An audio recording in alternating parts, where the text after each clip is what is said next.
ఏటా 125 పని దినాలు జూలై 1 నుంచి వీబీజీ రామ్జీ.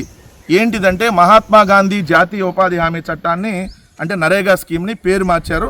గ్రామీణ ప్రాంతాల్లో వ్యవసాయ కూలీలకు జీవనోపాధి కల్పించేటటువంటి పథకం పేరు Viksit Bharat guarantee for Rozgar Ajeevika mission అంటే వీబీజీ రామ్జీ చట్టం అని కొత్తది తీసుకొని వచ్చారు. ఈ పాత చట్టంలో ప్రకారం అయితే 100% కేంద్రమే నిలిచింది. ఇప్పుడు ఈ కొత్త చట్టం తీసుకురావడం వల్ల ఏదైతే కేంద్ర ప్రభుత్వం 60%, రాష్ట్ర ప్రభుత్వం 40% భరించాలి. అంటే 4,000 కోట్లు దీనివల్ల లాసు. దీన్ని పెద్ద హెడ్డింగ్ పెట్టి ఏటా 125 పని దినాలను చేస్తారు. 4,000 కోట్లు రాష్ట్రానికి బొక్కబడుతున్నట్టు సంగతి చెప్పట్లా. ఇది నిన్న క్యాబినెట్లో జరిగినటువంటి దాంట్లో. ఇంకా కీలకం నిన్న చూస్తే క్యాబినెట్లో హైకోర్టుకు సంబంధించి 540 కోట్లు హైకోర్టు ఎలివేషన్స్ ఇవ్వటానికంట. ఓ పక్క ఆంధ్రప్రదేశ్లో సచివాలయం ఉంది, కానీ మళ్ళీ కొత్త సచివాలయం కడతారంట 10,000 కోట్లు పెట్టి. ఇప్పటికి 10,000 కోట్లు, అది ఇంకెంతకెళ్ళిద్దో తెలియదు. దాంట్లో అద్దాలు బిగిస్తానికే దాదాపుగా 2,000 కోట్లు ప్లస్ ఆ ఛార్జెస్ ఈ ఛార్జెస్ కలిపితే 3,000 కోట్లు. ఆల్రెడీ అసెంబ్లీ ఉంది, మళ్ళీ కొత్త అసెంబ్లీకి 2,000 కోట్లు. ఆల్రెడీ హైకోర్టు ఉంది, కొత్త హైకోర్టుకి 2,000 కోట్లు. అంటే ఆల్రెడీ ఉన్న అసెంబ్లీ సచివాలయం హైకోర్టుని మళ్ళీ కడతానికి 14,000 కోట్లు. ఇప్పుడు హైకోర్టులో ఓన్లీ సుందరీకరణ కంట ఎలివేషన్స్ ఇవ్వడానికి 540 కోట్లు అంట, లగ్జరీ కోసం 540 కోట్లు. ఒక మెడికల్ కాలేజ్ వచ్చింది కదా, 13 లక్షల చదరపు అడుగుల్లో medical college, hospital, hostel buildings అన్నీ కలిపితే 500 కోట్లు. ఇక్కడ ఓన్లీ హైకోర్టుకి ఎలివేషన్స్ ఇవ్వడానికి, హైకోర్టు బిల్డింగ్కి ఎలివేషన్స్ కోసం 540 కోట్లు ఖర్చు పెడుతున్నటువంటి పరిస్థితి.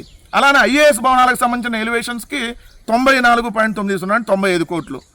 మళ్ళీ పోలవరం ప్రాజెక్టు ఎడమ కాలువకి 5వ ప్యాకేజ్ పనుల విలువ రెట్టింపు చేసేందుకు ఆమోదం అంట. ఎంత అంతకుముందు 356 కోట్లకి గతంలో కాంట్రాక్ట్ ఇస్తే దాన్ని ఇప్పుడు 796 కోట్లకి, అంటే దాదాపుగా 450 కోట్లు ఎక్సెస్ వేసి ఇస్తున్నటువంటి పరిస్థితి. అంటే ఎంత దోపిడీ జరుగుతుంది ఈ రాష్ట్రంలో, ఎంత అవినీతి జరుగుతుంది, ఏ విధంగా డబ్బులను దోచేసుకుంటున్నారనడానికి ఇవి మనకు చూస్తే క్లియర్గా అర్థమవుతుంది కదా. ఇది ఈ ప్రభుత్వం అనేది ఆంధ్రప్రదేశ్ రాష్ట్రానికి పట్టినటువంటి శాశ్వత దరిద్రం. ఈ ప్రభుత్వం ఎప్పుడు పోతే అప్పుడు రాష్ట్రం బాగుంటుంది. లేదా ఎంత అడ్డగోలు దోపిడీ, ఏ ప్రభుత్వంలో ఎప్పుడు జరగనంత దోపిడీ. ఈ క్యాబినెట్ మీటింగ్లో గౌరవ పవన్ కళ్యాణ్ గారు ఆయన వచ్చి వెన్ను నొప్పి వచ్చిందని వెళ్ళిపోయాడు. వెన్ను నొప్పి వస్తే ఎన్డీటీవీకి ఇంటర్వ్యూ ఎట్లా ఇచ్చావు? క్యాబినెట్ మీటింగ్లో వెళ్ళిపోతావు, ఏదైతే ఎన్డీటీవీకి ఇంటర్వ్యూ ఇస్తావు, మళ్ళీ సాయంత్రం వచ్చి చంద్రబాబు నువ్వు ఆ బీజేపీ మాధవ్ కూర్చొని సమావేశం అవుతారు రాజ్యసభ సీట్ల గురించి. రాజ్యసభ సీట్ల గురించి డిస్కషన్ వచ్చేటప్పుడు వెన్ను నొప్పి రాదు, ఎన్డీటీవీకి ఇంటర్వ్యూ ఇచ్చేటప్పుడు వెన్ను నొప్పి రాలా, క్యాబినెట్ మీటింగ్లో మాత్రం వెన్ను నొప్పి వచ్చింది. ఎవరిని మీరు ఇది చేద్దాం అనుకుంటున్నారు? ప్రజలకు సంబంధించిన డిస్కషన్స్ అప్పుడు అసలు మీరు ఉండరు. ఓ పక్క ఇంత దారుణాలు, ఇంత దరిద్రం జరుగుతూ ఉంటాయి. ఇది ఆంధ్రప్రదేశ్ రాష్ట్రంలో ప్రస్తుత ప్రభుత్వ విధానాలు ఎంత దారుణంగా ఉన్నాయో చూస్తే మనకు అర్థమవుతుంది.